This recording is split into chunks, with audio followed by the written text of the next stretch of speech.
ओम कृष्णम वंदे जगद्गुरु।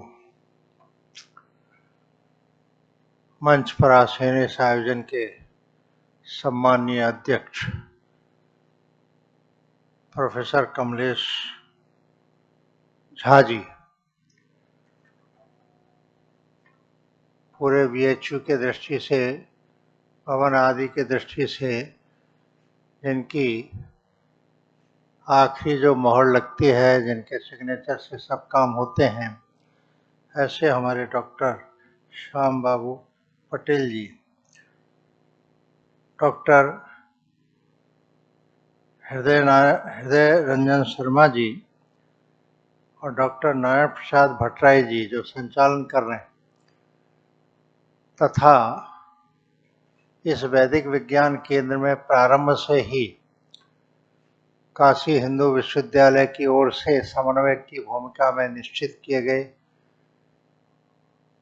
जो वीसी महोदय के द्वारा अधिकृत किए गए,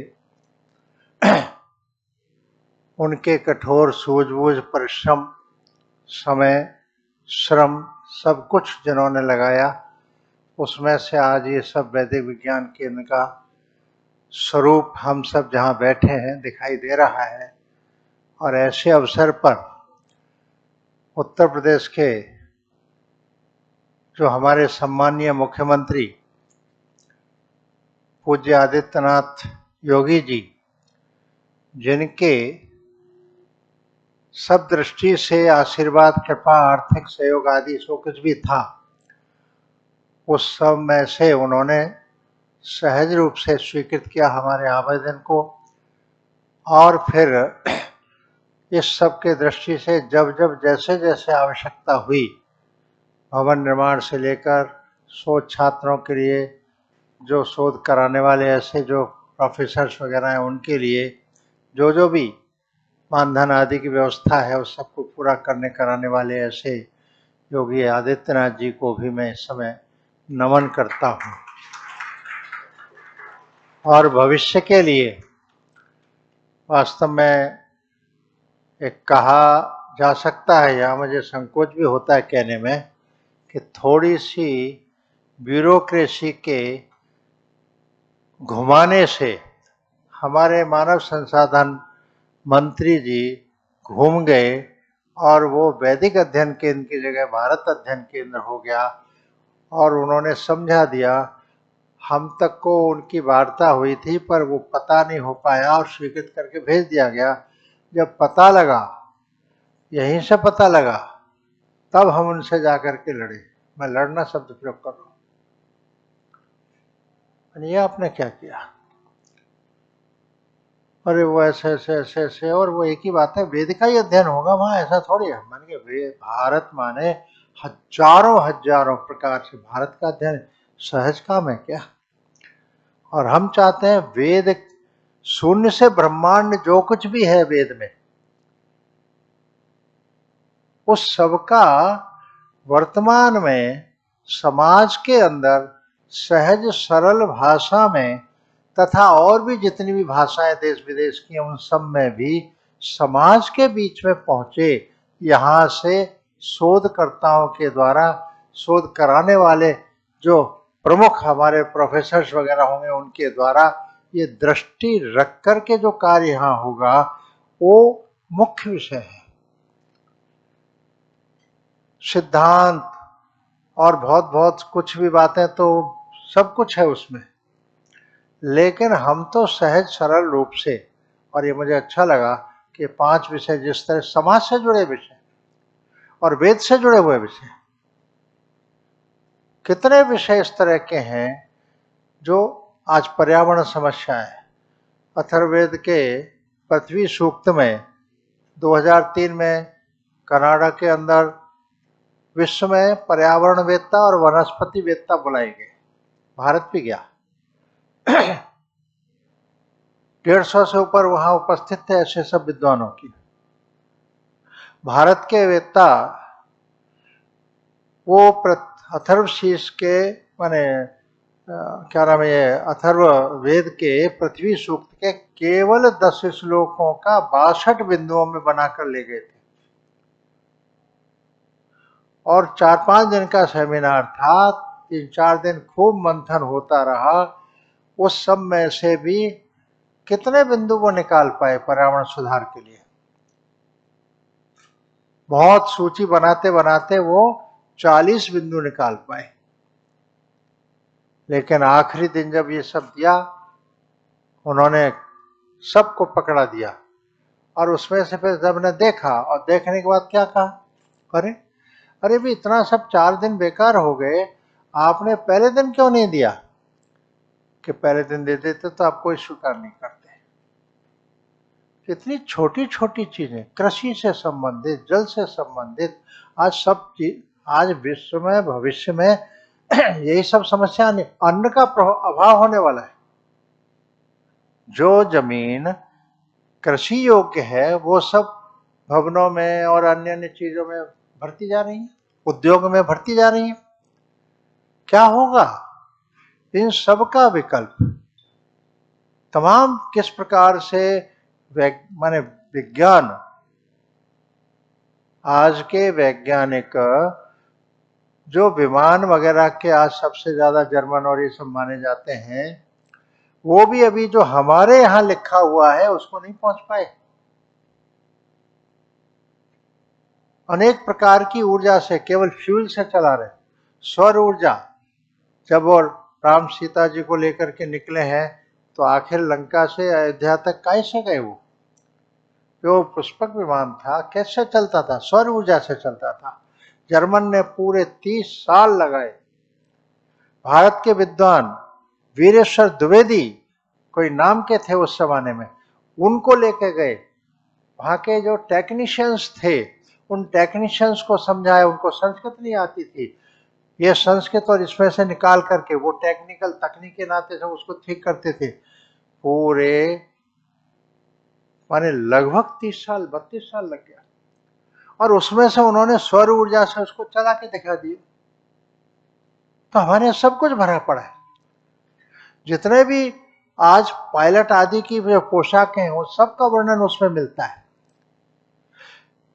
पूरे विश्व के भौगोलिक क्षेत्र का उल्लेख मिलता है। किस क्षेत्र में कौन सी वनस्पति, वहां कोई भी चाहिए तो 3-3 महीने तक ये जड़ी, ये बूटी, ये फल, ये पत्ती खाने से 3-3 महीने तक आप कुछ भी नहीं खाएंगे तो भी स्वस्थ शरीर मन बुद्धि से काम कर सकते हैं, आदि आदि। वास्तव में इस तरह का जो वेद का विज्ञान भरा पड़ा है, खाली वेद केवल मंत्र का उच्चारण कर लिया उतना है, ऐसा है क्या? इसमें इसलिए मैंने शून्य से ब्रह्मांड, विस्तार की बजाय शून्य से ब्रह्मांड इसमें है। उसको समाज के दृष्टि से वर्तमान और भविष्य को ध्यान में रख करके कैसे भविष्य में हम यहां से इस केंद्र से दें, छोटे छोटे विषय लेकर के नई पीढ़ी का आज सब दौड़ रहे हैं। किस बात पर? भौतिक सुविधा। अरे भौतिक सुविधा कब तक? जब तक चित्त में शांति नहीं शरीर स्वस्थ नहीं, बुद्धि क्या काम करेगी, मन क्या स्थिर रहेगा? ऐसी स्थिति में तमाम इस तरह के भी सब बातें आज की नई पीढ़ी, भविष्य के नई पीढ़ी के लिए संस्कार आदि सब कुछ। अरे भाई, वसुधैव कुटुंबकम ये परिवार शब्द जो विश्व का पृथ्वी पर जो है वो सब किसने दिया, कहां से आया? अब सब बोल रहे हैं कि जब तक विश्व को एक परिवार मानेंगे नहीं तब तक सुख शांति नहीं, समृद्धि नहीं, आदि आदि। तो मेरा आग्रह इतना ही है कि इस केंद्र से जितने भी जुड़े हुए समन्वयक से लेकर यहाँ के वीसी महोदय से लेकर और सब यहाँ के विकास, इस केंद्र के विकास की दृष्टि से जिस प्रकार से हमारे पटेल जी, सभी से मेरा निवेदन है और मेरा शोध छात्रों का भी मेरे लिए आग्रह है कि भाई इन सब विषयों की ओर आप मन बनाइए, इसमें समय लगाइए, आपका जीवन भी सफल हो जाएगा। भविष्य के लिए आपके द्वारा जो समाज को जाने वाला शोध होगा वो कुछ फल देने वाला बन जाएगा। अन्यथा पुस्तकें शोध होते हैं, पुस्तकें छपती हैं, ग्रंथालय में रखी रहती है, कौन पढ़ता है। मैंने होशियारपुर पंजाब के अंदर विश्वविद्यालय देखा, कितने प्राचीन ग्रंथ हैं, पांडुलिपियां हैं।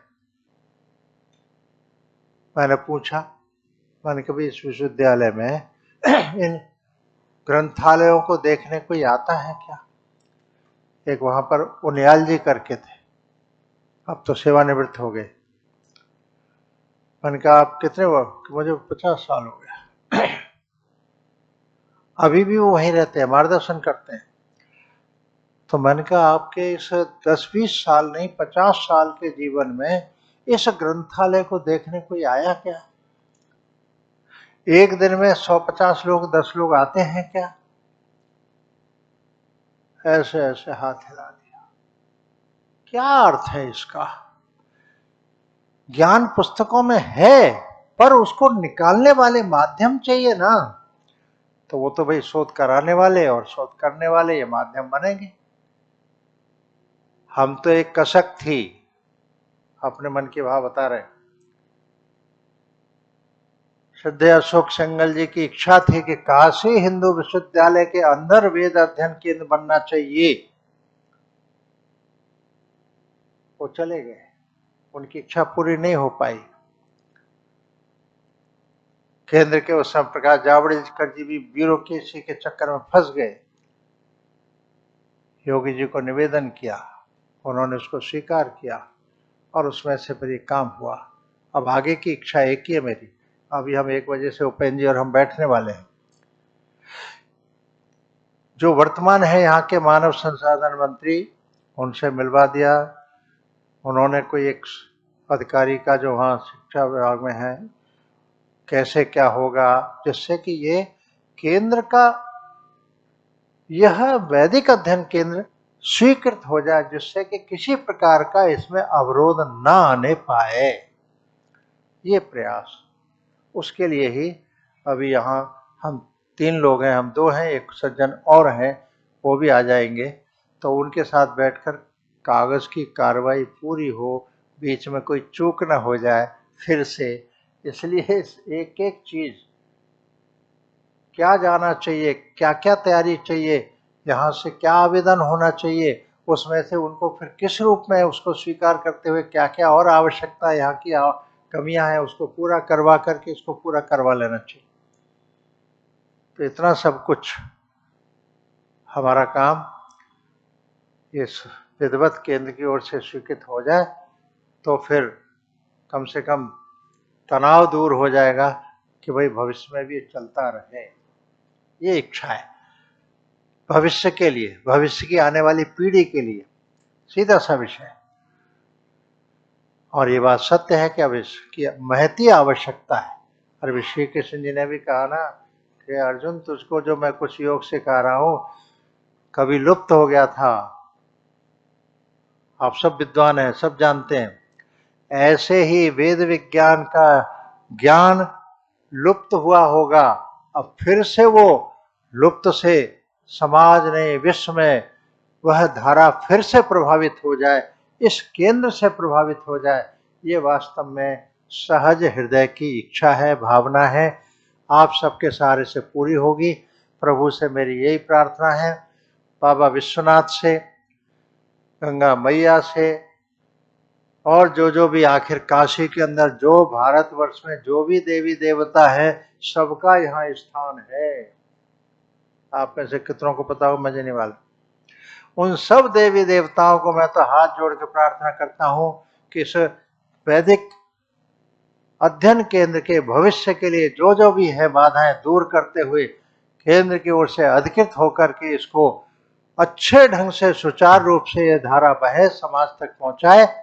वेद का ज्ञान विज्ञान सहज स्वाभाविक रूप से समाज को पहुंच जाए। और एक और मेरा निवेदन है समन्वयक महोदय जी उपेंद्र नाथ त्रिपाठी जी से कि समाज में सहज रूप से उसके 2 हिस्से में करता हूं। एक, जो संस्कृत के आचार हैं हमें क्या होगा, लेकिन उनको संस्कृत में संभाषण करना नहीं आता। एमए कर लिया पर नहीं बोल सकते, प्रत्यक्ष अनुभव है। ऐसे छात्रों को यहां संस्कृत संभाषण व्यवहार सिखाया जाए। तथा हमको तो चाहिए ना सर, केवल कर्नाटक में 3 प्रांत, वो 3 गांव, मत्तूर और आसपास के, मैं तीनों गांव में गया हूं। वहां बच्चे से बूढ़े तक, मजदूर, खेतिहर, कोई भी, सब संस्कृत में आपस में बात करते हैं, महिलाएं पुरुष सब। ये अभ्यास डाला, वर्षों से अभ्यास पड़ा, अब वो वहां सामान्य लगता है। बचपन से ही बच्चे बच्चियां उसको बोलने वाली बात, तो वो 3 ही गांव बने रहेंगे क्या? अरे भाई, यहां से भी तो कोई ना कोई गांव उत्तर प्रदेश में बना लो और कहीं भी आसपास कुछ कर लो, मोहल्ला ही बना लो, कोई कुछ न कुछ ये दृष्टि। तथा दूसरा इसी का जो हिस्सा माना जा सकता है, जिनको कोई एक अक्षर संस्कृत का नहीं आता, ऐसे नौजवान, युवक, युवती, किशोर से लेकर के तरुण, या जो भी सीखना चाहते हैं, विष्णु परिषद संस्कृत विभाग की ओर से 10 दिन का 2-2 घंटे का विभिन्न स्थानों पर, जो आसानी से वहीं रहते हैं आसपास 2 घंटे के लिए आ सकते हैं, संस्कृत संवाद व्यवहार सिखाने की व्यवस्था।